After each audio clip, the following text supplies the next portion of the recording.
মুমিন জীবনে 2 নম্বর কর্মসূচি হলো মুমিন মুসলমান না হয়ে মরবে না। মুমিন কি মুসলমান না হয়ে মরবে না। আল্লাহ তাআলা বলছেন ইয়া আইয়ুহাল্লাযীনা আমানুত্তাকুল্লাহ হাক্কা তুকাতিহি ওয়া লা তামুতুন্না ইল্লা ওয়া আনতুম মুসলিমুন।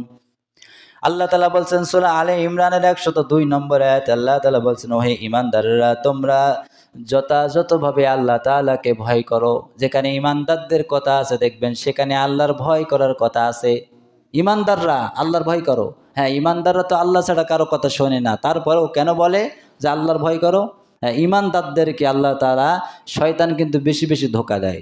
শয়তানের ধোঁকায় না পড়ে আল্লাহর কথা স্মরণ করবা বেশি বেশি। হাক্কা তুকাতিহি আল্লাহকে ভয় করো। আল্লাহকে কেমন ভয় করবা? যেমন ভয় করার দরকার তেমন ভয় করবা। এই আয়াতের ব্যাখ্যা হলো এটা। আল্লাহকে কেমন ভয় করতে হয়? আচ্ছা বলেন তো দেখি, আল্লাহ কি শুধু বিপদের সময় না সব সময়? বিপদের সময় তো আমরা বেশি ডাকি। আল্লাহ আমাদের বিপদের সময় শুধু নয়, আল্লাহ হলো আমাদের সর্বক্ষেত্রে সব সময়। আল্লাহ যদি আমাদের সব সময় না হতেন বলেন তো দেখি, আমরা যে ঘুম নামক মৃত্যু থেকে আবার সকালবেলা জীবিত হই, বলেন তো দেখি আল্লাহ যদি ঘুমাইতেন, আল্লাহ যদি না থাকতেন, সব সময় না দেখতেন, তাহলে আমরা ঘুম থেকে কি আর জাগতে পারতাম? পারতাম না। তাহলে আল্লাহ আমাদের বিপদের সময় না সব সময়? আল্লাহকে তো আমরা সব সময় ডাকি না, কিন্তু আল্লাহ তো আমাদের কোনো সময় ছাড়ে না। ছাড়ে নাকি? যদি আল্লাহ ছাড়তেন তাহলে আপনি ঘুমাতেন আর টের পেতেন না। এজন্য মুমিন জীবনের 2 নম্বর কর্মসূচি হলো মুমিনরা মুসলমান না হয়ে কখনো মরবে না। আল্লাহ তাআলা বলছে ঈমানদার আমাকে ভয় করো, যথাযথভাবে ভয় করো এবং মুসলমান না হয়ে মরো না। মুসলমান না হয়ে মরবা না, মুসলিম না হয়ে মরবা না।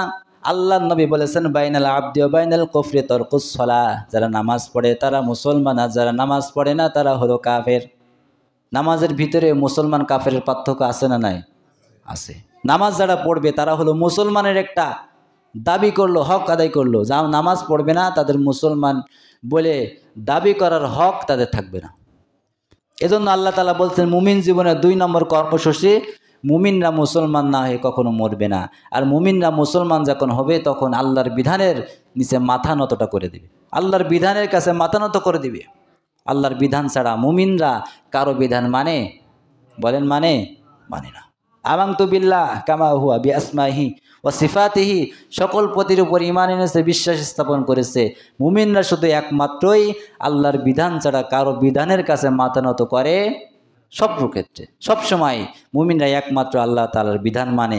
এখন বলেন আমরা মুমিন হয়ে আল্লাহ তাআলার বিধান মানতে চাই কি চাই না? সবাই তো কথা বলে না, কিছু কিছু লোক চুপ থাকে।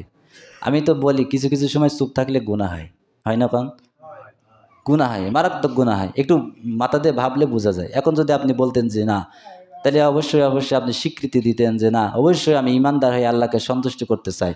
যদি আপনি চুপ থাকতেন, চুপ থাকা কিন্তু সম্মতির লক্ষণ। আবার বিবাহ খাদের সময় হয় মহিলাদের দিকে, কিন্তু এখানে চুপ থাকলে একটু গুনাহ হবে। তো আমরা মুমিন হয়ে আল্লাহ তাআলা সন্তুষ্ট করতে চাই এবং মুসলমান না হয়ে মরতে চাই না। মুসলমান না হয়ে যদি মরি আমাদের বিপদ ছাড়া কোনো উপায় নাই। মুসলমান হতে হলে আল্লাহর বিধানের কাছে, রাসূলের আদর্শের কাছে মাথাটা নত করে দিতে হবে।